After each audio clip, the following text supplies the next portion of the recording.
খাবার খাওয়ানো কি কাজটা করা উত্তম কাজটাই কিনা বলেন? আল্লাহর নবী বলেন এক নম্বর উত্তম কাজ তুতঈমুত তাআমা। খেয়াল করে শুনবেন, আগে ইসলামটা বুঝে নেন, তারপর ইসলাম পালন করেন। আমাদের দেশে মনে হয় খালি বুজুর্গ খাওয়াইলে সওয়াব হয়, এটাই আমাদের ফর্মুলা। এখানে কি বলছে ভালো করে শুনবেন, তুতঈমুত তাআমা, মানুষকে খাবার খাওয়ানো। এটা শুধু মসজিদের ইমাম সাহেব না, আমি প্রধান বক্তা আমি না, সভাপতিও না, হিন্দু লোকও হতে পারে, মুশরিকও হতে পারে, খ্রিস্টানও হতে পারে। একটা লোক এখান দিয়ে যাচ্ছে, তারপরে 7 দিন যাবত কোনো খাবার নাই, হিন্দু মানুষ, খ্রিস্টান মানুষ, ইহুদি মানুষ, হতে পারে সে একজন নাস্তিক। এখানে ইসলাম যেহেতু মিন করে নাই, কাকে খাবার খাওয়াবা? আল্লাহর নবী বলেছেন তুতঈমুত তাআমা, মানুষকে খাবার খাওয়ানো। শুধু মানুষ এখানে বলে নাই, হাদিসে এসেছে কিন্তু মানুষটাও বলে নাই, বলছে তুতঈমুত তাআমা, খাবার খাওয়ানো। এটা প্রাণী কেউ হতে পারে, গরু কেউ হতে পারে, ছাগল কেউ হতে পারে, যা খায় মানুষ, যা খেয়ে বাঁচে এমন যে কোনো জিনিসকে খাবার খাওয়ানো ইসলামের মধ্যে উত্তম কাজ। জোরে বলেন সুবহানাল্লাহ। আমরা ইসলাম না বুঝে পালন করার সমস্যাটা বেশি হয়ে গেছে। খেয়াল করবেন, রাসূল বলেছেন তুতঈমুত তাআমা, খাবার খাওয়ানো। বলে নাই কোনো মানুষকে খাবার খাওয়ানো। যা খাবার যার দরকার, এটা মানুষ হোক প্রাণী হোক, হোক একটা কুকুর, তাকে খাবার খাওয়ানো ভালো কাজ। বুঝে নিছেন? এবার আমার একটা প্রশ্ন হলো ভাইরা, এই যে জানলেন এটা মসজিদের ইমাম সাহেব বারবার আপনাদেরকে ওয়াজটা শোনাইছে, তুতঈমুত তাআমা, মানুষকে খাবার খাওয়ানো একটা উত্তম কাজ। এবার কি চোখ বন্ধ করে হাত তুলে বলতে পারবেন গত 2 মাসে কে কয়জনকে খাওয়াইছেন? আপনারা কি রাগ করবেন? আমি একজন টিচার মানুষ, আমি এভাবেই কথা বলতে অভ্যস্ত, কারণ আমাদের সময় এসেছে নিজেদের আত্মসমালোচনা করার জন্য। আমরা খালি শুনে শুনে উঠে গেলাম, কিন্তু জীবনে বাস্তবায়ন করলাম কিনা তা কিন্তু কোনোদিন দেখি না। 2 মাসে কয়জনকে খাবার খাওয়াইছেন দেখান যে, কয়জনকে হয়নি। আল্লাহ বললেন 2 নম্বরে পঞ্চাশ হলো ওয়াতাকিমুস সালামা। এইখানে যুক্ত করছে ইসলামের মধ্যে আলামা নারিফতা ওয়াল নামসারিফ। ইসলাম বলে তুমি সালাম দিবা তাকে চিনো আর না চিনো, দেখে যদি লোকটাকে মুসলিম মনে হয় তাইলেই তুমি তাকে সালাম দিবা। এটা হতে পারে তোমার ভিন্ন গোত্রের, তোমার শত্রুপক্ষেরও হতে পারে, তুমি যারা চয়েস করো এমন লোকটাও হতে পারে, তোমার যে ভালোবাসে না এমন লোকটাও হতে পারে। দেখবা তো সালাম দিবা। এবার খেয়াল করে দেখুন তো কয়জন মানুষকে সালাম দিছি আমরা? মোবাইল ফোনের যোগ, কোন ধরে আপনি বলছেন হ্যালো, আপনি কেন হ্যালো বলছেন? আপনি বলেন আসসালামু আলাইকুম ওয়া রাহমাতুল্লাহ, তাইলে তো হয়ে যায়। সালাম দেওয়া সুন্নাত, সালামের উত্তর দেওয়া কি ওয়াজিব? বাবাজিরা রাগ করবেন না, আপনার সাথে আমার কোনো শত্রুতা নাই। আমি সব সময় বলি বাংলাদেশে ওয়াজের নামে আওয়াজ বেশি হয়, ওয়াজটাই কম হয়। ওয়াজ শব্দের অর্থ অ্যাডভাইস করা, টু গিভ সাম অ্যাডভাইস, কাউকে কিছু উপদেশ দেওয়া। আমাদের ওয়াজের মধ্যে সঙ্গত কারণে আলেম ওলামারা এখন ওয়াজ করতে পারে না, আওয়াজ করে যান, তাদের কোনো দোষ নেই, কারণ পরিবেশটা আমরা বানাই ফেলেছি। এবার আত্মসমালোচনা করুন, দেখেন তো আমি যদি জিজ্ঞেস করি এখানে যুবক কে কে আছে, হাত তুলেন। মাশাআল্লাহ, এই মাহফিলে কিছু যুবক পাওয়া গেছে, অন্য মাহফিলে যে আমাকে বলতে হয় যে কোভিড-19 এর সমস্যা হারিয়ে গেছে। এখানে তো কিছু আছে। যুবক একটু হাত তুলে বলো, গত 1 মাসে বাপকে কয়জন সালাম দিছো? আব্বাকে সালাম দিছে কয়জন বলেন? এই 1 জন লোক 2 জন লোক পাওয়া গেছে বাপকে সালাম দেয়। আর আমার বাড়িতে যান গপ্প করবো না, আমার সন্তান বাচ্চা বাচ্চা যারা সবাই তার বাপকে সালাম দেয়। ইসলাম কোন জায়গায়? এই পোশাক ইসলাম নয়, ইসলাম হলো এই জায়গায়, এই জায়গায়, এই জায়গায় আপনার সচেতন হতে হবে। বাপদেরকে জিজ্ঞেস করি, বাপেরা বলেন আপনার ছেলে যে আপনাকে সালাম দেবে, আপনারা কয়জনকে সালাম দিয়েছেন বলেন? 2-1 জন পাবেন, বেশি পাওয়া যাবে না। 2-1 জন ইজ নট কাউন্টেবল, এটা হিসাবের মধ্যে কোনো বিষয় না। হিসাব হলো majority counted, minority is not counted. শ্বশুরকে সালাম দিয়েছেন কয়জন দেখি? মাশাআল্লাহ, কারণ ওখানে না সালাম দিলে প্রবলেম হয়ে যায়। ওই যে দাদা বলে দিচ্ছে শ্বশুর বাড়ি কুত্তারে ওনাকে সালাম দিতে হয়। আপনাদের কষ্ট হচ্ছে? রাত 10:30টার পর শীতকালে ওয়াজ না দিয়ে একটা করে বালিশ দিলে সেটাই ভালো হতো। আমরা যারা আজকে এখানে বসে খুব যোগ্যতা সম্পন্ন লোক না, খুব কম জ্ঞান সম্পন্ন লোক, তারপরে আমরা মনে করি আজকে আপনারা যেতে এখানে বসাইছেন মনে করছেন আমরা আপনাদের চাইতে বেশি আজকে বুঝি। তাইলে আমরা শরীয়তের ডাক্তার, ডাক্তারের কাজ কি প্রপার ট্রিটমেন্ট দেওয়া? আমি ওয়াজে বলি, আমি আপনাকে ডাক্তারের কাছে যদি রোগীকে নিয়ে যান, প্রথমে আপনাকে বলবেন আমার ছেলে জ্বর আসছে, ডাক্তার বাবু ওষুধ দেন, ডাক্তার দেবে একটা প্যারাসিটামল। ছোটবেলায় বলতাম সিরা জ্বর আছে কিনা বলেন? প্যারাসিটামল 3 দিন খাওয়াইছে, জ্বর ভালো হয় না। 3 দিন পরে ডাক্তারের কাছে নিয়ে গেছে, কয় ডাক্তার বাবা কি ওষুধ দিলে আমার ছেলের জ্বর যে ভালো হয় না? কয় বুঝেছি আপনার ছেলের জ্বরটা একটু ডিপ হয়েছে, বেশি হয়েছে, সাধারণ ট্যাবলেটে আপনার ছেলের জ্বর যাবে না, তার জন্য দিতে হবে একটা অ্যান্টিবায়োটিক। এবার বলেন অ্যান্টিবায়োটিকের কোর্স কয়দিন? কমপক্ষে 8 দিন। 10 দিন অ্যান্টিবায়োটিক দিছে, 10 দিন খাওয়ার পরে জ্বর ভালো হয় না।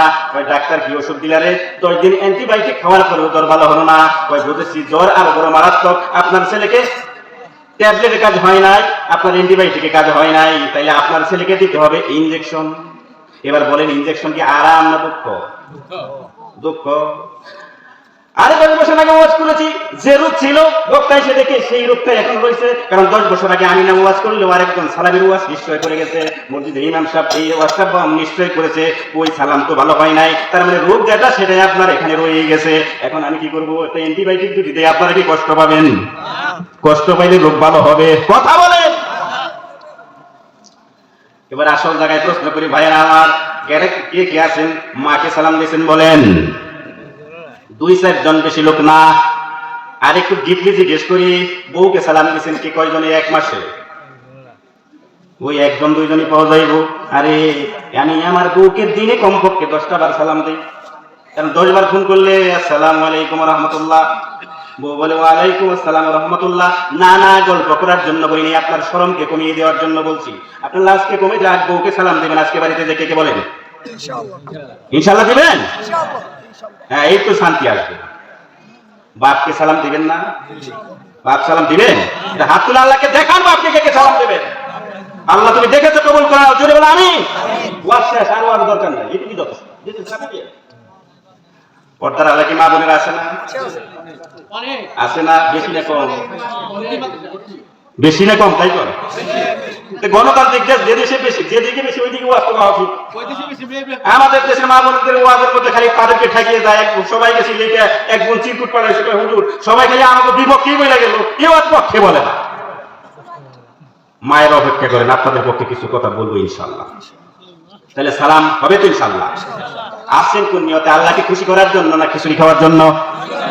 কে কে খুশি করার জন্য দেখি বলেন? আল্লাহ তুমি দেখেছো তোমার বান্দা তোমাকে খুশি করতে চাই, তুমি কবুল করো। জোরে বলেন আমিন। একটা হাদিস শোনাই, বুখারী শরীফের প্রথম হাদিস। উলামায়ে ইজম যারা আছেন তারা বিষয়টা বুঝতে পারবেন। হাদাসানা আল-হুমাইদি আব্দুল্লাহ ইবনে জুবাইর কালা হাদাসানা সুফিয়ান কালা হাদাসানা ইয়াহইয়া ইবনে সাঈদ আল-আনসারী قال محمد بن ابراهيم الليثي يقول سمعت عمر بن الخطاب رضي الله على المنبر يقول سمعت رسول الله صلى الله عليه وسلم। ভালো করে শুনুন, আরবিটা বলি, শোনক আপনার দরকার নাই। আল্লাহ বলেছেন ইন্নামাল আমালু বিন্নিয়াত, প্রত্যেকের কাজ দাবি তো হয় তার নিয়ত অনুসারে। মানুষ যা নিয়ত করে তাই সে পায়। যদি কেউ সওয়াবের জন্য আসে সওয়াব পাবে, যে অন্য কিছুর জন্য অন্য কিছু পাবে। এই হাদিসটার প্রেক্ষাপট বলে নেই, ওয়া ইন্নামা লিকুল্লি ইমরিইন মা নাওয়া। নবী বলেন যে যা নিয়ত করে সেদিকেই যায়। ফামান কানাত হিজরাতুহু ইলা দুনিয়া ইউসিবুহা, যে ব্যক্তি দুনিয়ার উদ্দেশ্যে হিজরত করে সে দুনিয়াটা পাবে। এখন মানুষ হিজরত করতেছে না, এই দেশ থেকে কিছু কিছু লোক ওটা দুনিয়ার উদ্দেশ্যে হিজরত করে দুনিয়াই পাবে। আল্লাহ নবী বলেন ওয়ামান কানাত হিজরাতুহু ইলা ইমরাতিন ইয়ানকিহুহা, যে ব্যক্তি কোনো মহিলাকে বিয়ে করার জন্য হিজরত করে সে মহিলাটাই পাবে। এটা প্রেক্ষাপট কি বলি শুনেন, ভালো করে শুনেন। আল্লাহর নবীকে আল্লাহ রাব্বুল আলামিন বললেন তুমি মুসলমানদেরকে জানিয়ে দাও মক্কায় আর থাকা যাবে না, সবাই সদল বলে মদিনার দিকে চলে যাও। সবাই চলে যাচ্ছে, একের পর এক মদিনায় চলে যাচ্ছে। ওই গ্রুপের মধ্যে একটা মহিলা ছিল, মুসলিম মহিলা। এটারে ভালোবাসতো এক যুবক, ভালোবাসা আছে তো দেশ নাকি? এক যুবক ভালোবাসতো একটা পুরুষ লোকটা ভালোবাসতো।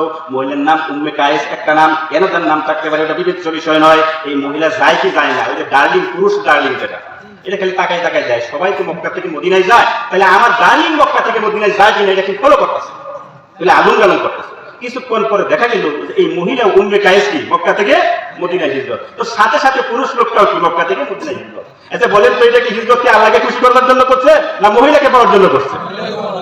আল্লাহর নবী বড় টেকনিক্যাল ম্যান ছিলেন, উনি খুব টেকনিক কথা বলতেন, কাউকে আঘাত দিয়ে কথা বলতেন না। উনি এমন ভাবে কথা বলতেন যাতে অন্য মানুষও সংশোধন হয়ে যায়। তখন তিনি বললেন শোনো, নিয়ত অনুযায়ী কাজ। যে ব্যক্তি নিয়ত করে দুনিয়া পাওয়ার জন্য সে দুনিয়া পাবে, যে নিয়ত করে কোন মহিলাকে বিয়ে করার জন্য সে মহিলা পাবে। লোকটারে কিন্তু বলে না তুমি এই কাজ করেছ, সবার জন্য সংশোধন হলো।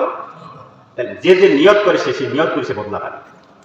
নিয়ত যদি থাকে ওয়াজ শুনে আমি সংশোধন হব, তাইলে আপনি সংশোধন হবেন। আর যদি নিয়ত না থাকে যে সংশোধন হবেন না, নিয়ত করে আসছেন গরু জবাই করে খিচুড়ি যাচ্ছে, খিচুড়ি 2 প্যাকেট নিয়ে যাবো, খিচুড়ি পাবেন, সংশোধন হবেন না। বুঝেন নাই? আমি কিন্তু সরাসরি কথা বলি। এই যে মাইগালা ভাই বেশি ওয়াজ শুনেন, আপনি বেশি ওয়াজ শুনেন বলেন? মাইগালা বেশি ওয়াজ শুনে তো মাগরিবের নামাজ পড়ছে নাকি? জোহর পড়ছে, আসর পড়ছে, মাগরিব পড়ছে, কারণ ওয়াজ শুনে স্টেজ সাজাইছি, মাইক দিছি, 1000-5 টাকা নিয়ে যাইব। ভাই রাখুন না, রাগ করে কোনো লাভ নাই। কাল কঠিন কিয়ামতের ময়দানে lakh lakh crore crore billion billion trillion trillion মানুষ যখন আল্লাহর কাছে ধরা খেয়ে যাবে, তুমি সেদিন বলবা হুজুর ওই ওয়াজের মধ্যে সবার কথাই আপনি বলছিলেন, আপনি কেন আমার কথা বলেন না, আমার কলারের মধ্যে ধরবা। তুমি সেদিন বলবা হুজুর ওই দিন যদি আমার একটা ইনজেকশন দিয়ে যেতেন তাইলে আমি হয়তো ওই দিন পর থেকে নামাজ পড়তাম। এই জন্য আমি দায়টা শেষ করে দিলাম। তোমাদের বলছি এই মাইকিং পেশা সুন্দর পেশা, আমি ইসলাম প্রচার করতেছি, তুমি আমাকে হেল্প করতেছো, আমার যত সওয়াব এই সওয়াব তোমার হবে, এদের যত সওয়াব এই সওয়াবের একটা অংশ তুমি পেয়ে যাবা যদি তুমি মুমিন হও। ঈমান হবে না তোমার কিছুই নাই। আল্লাহর নবী সাল্লাল্লাহু আলাইহি সাল্লাম বলেছেন আমি কোন দিকে কথা বলবো, আমি যেদিকে ভালো লাগে সেদিকে বলবো, কোনো সাবজেক্ট ছাড়া কথা আপনাদের কোনো আপত্তি আছে? আল্লাহর নবী জনাব রাসূলুল্লাহ সাল্লাল্লাহু আলাইহি সাল্লাম বলেছেন ইন্না ফি জাসাতি মুদগাতান, এই যে মানুষের যে এই দেহটা আছে, দেহের মধ্যে এক টুকরা গোশত আছে, ইজা সালাহাত, যদি এটা ভালো থাকে সালাহাল জাসাতু কুল্লুহু, সারা বডি ভালো থাকে। বলেন তো এই জায়গায় কি মানুষের হাড় আছে না? এই হাড় যদি ভালো থাকে সারা বডি ভালো। রাসূল বলেছেন ওয়াহিয়াল কাল, এটা হলো কি হৃদয়, এটা যদি বেজাল হয়ে যায় সব কিছুতেই বেজাল হয়ে যায়। তাহলে ঈমান কোন জায়গায়? এই জায়গায়। এক মনে রাখবেন ইসলামের ভিত্তি কয়টা? আরে আমি তো হাত তুলে দিচ্ছি, বলতে পারেন না কেন? সমস্যা বলেন,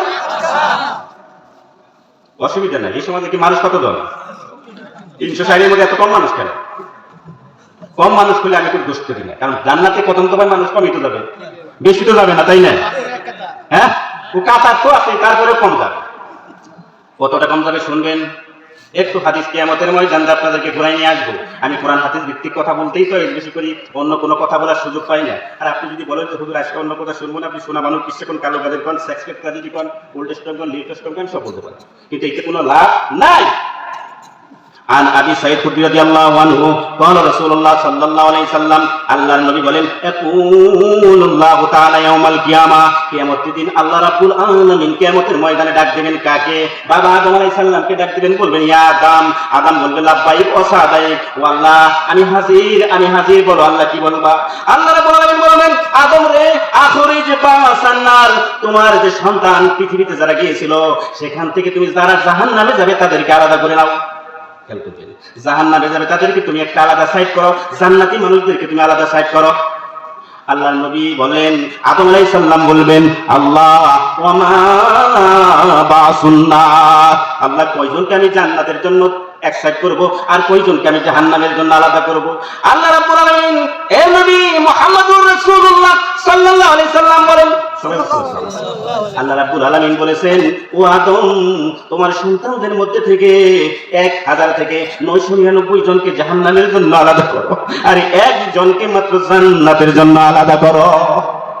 এবার খেয়াল করেন 999 জনে যদি একজন হয় 360 জনের মধ্যে একজন তো অস্বাভাবিক, এর চাইতে বেশি তো আমার চাওয়া উচিত না, কারণ জান্নাতে এত মানুষ যাবে না। এই কথা যখন বলা শুরু হয়েছে হাদিসে ভেঙে ভেঙে বলছে ওই সময় কি হবে? ওই সময় তাদা কুল্লু জাতিন হামলাহা হামলিন হামলাহা, এই ঘোষণা যখন শুনবে কিয়ামতের ময়দানটা এত বিভীষিকাময় অবস্থা হয়ে যাবে। গর্ভবতী মা যাদের বয়স হয়েছে মাত্র গর্ভের 6 মাস কিংবা 3 মাস কিংবা 5 মাস, যেন বইয়ের কারণে গর্ভ থেকে তার বাচ্চা প্রসব হয়ে যাবে।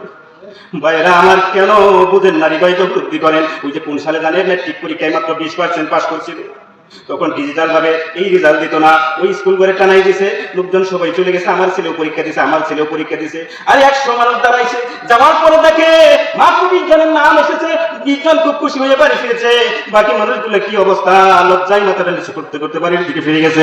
ওদের কষ্ট লাগছে কি লাগেন নাই বলেন? কিয়ামতের ময়দানে আমার রব তোমার আল্লাহ রাব্বুল আলামিন যখন বলবে 999 জন জাহান্নামে একজন জান্নাতে, তখন কিয়ামতের ময়দানে আসি ওইন্দা জালিকা ছোট মানুষগুলো যেন বৃদ্ধ হয়ে যাবে, তাদাউ কুল্লু দাতিন হামলিন হামলাহা, গর্ভবতী মানুষগুলো যেন গর্ভপাত হয়ে যাবে। এত ভয়ানক অবস্থার সৃষ্টি হবে রে ভাই। সাহাবাদের মধ্যে কান্নার রোল পড়ে গেল। সাহাবারা পিন নীরবতা, কেউ কিছু বলে না, সবাই নীরব নিস্তব্ধ। এক ব্যক্তি বলল ইয়া রাসূলুল্লাহ আইয়ুনা যালিকা রাকিব, ইয়া রাসূলুল্লাহ ও আল্লাহর নবী 999 জন বললেন জাহান্নামে একজন মাত্র জান্নাতে যাবে, ওই একজন লোক কে? আল্লাহর নবীকে বলে দেন। আল্লাহর নবী বলছেন শোনো তোমরা টেনশন করো না, কারণ নবী তো বুঝতে পারতেন সাহাবীরা ঘাবড়ে গেছে, তখন সান্ত্বনা দিতে যায় বললেন নো টেনশন, তুমি টেনশন করো না, শোনো এই একজন হবে তোমরা আমার উম্মত আর 999 জন হবে মিন ইয়াজুজ ওয়াল মাজুজা। ইয়াজুজ মাজুজ একটা জাতি আসবে, ওই জাতি থেকে হবে। জোরে বলেন আল্লাহু আকবার। এরপর নবীজি বললেন আরো সান্ত্বনা দেওয়ার জন্য, শুনো আমার উম্মত, তুমি খেয়াল করছো কত মানুষ পৃথিবীতে আসবে, পৃথিবী সৃষ্টি থেকে পৃথিবী শেষ পর্যন্ত যত মানুষ, আপনারা কি বলতে পারবেন কেউ এখন পৃথিবীর মানুষের সংখ্যা কত? এটা সবার জানা সম্ভব না, অনেকে খেয়াল রাখে না, বিশেষ কিছু না। 850 কোটি মানুষ, 850 কোটি। এখনই যদি 850 কোটি থাকে, প্রতিদিন তো মানুষ মরে, তাই না? মরে না? তাহলে পৃথিবী তৈরি থেকে শেষ পর্যন্ত কত মানুষ পৃথিবীতে আসবে আর যাবে, খেয়াল করছে? বিলিয়ন নয়, ট্রিলিয়ন ট্রিলিয়ন মানুষ হবে। বাইরা আমার আল্লাহর নবী বললেন, সাহাবীরা শোনো, তোমরা 999 জন ইয়াজুজ মাজুজ থেকে, তারপরে আমার উম্মত, এই যে আদম আলাইহিস সালাম থেকে শুরু করে যত নবী পৃথিবীতে আসবে তাদের উম্মতরা তো জান্নাতে যাবে, সেইখানে তোমাদের অবস্থা পার্সেন্টেজটা কেমন হবে বলি শুনো। বুঝেন নাই? মানুষ তো জান্নাতে যাবে, যত যাবে, এই যে 999 জন জাহান্নামী, তাহলে একজন তো জান্নাতি। এই একজন হারে যত মানুষ পৃথিবীতে জান্নাতে যাবে, এইখানে আমার নবী, আমি মুহাম্মদ সাল্লাল্লাহু আলাইহি ওয়াসাল্লাম যে নবী বলেছেন, আমার উম্মতরা কি পরিমাণ যাবে সেটা কেমন বলেন আল্লাহ।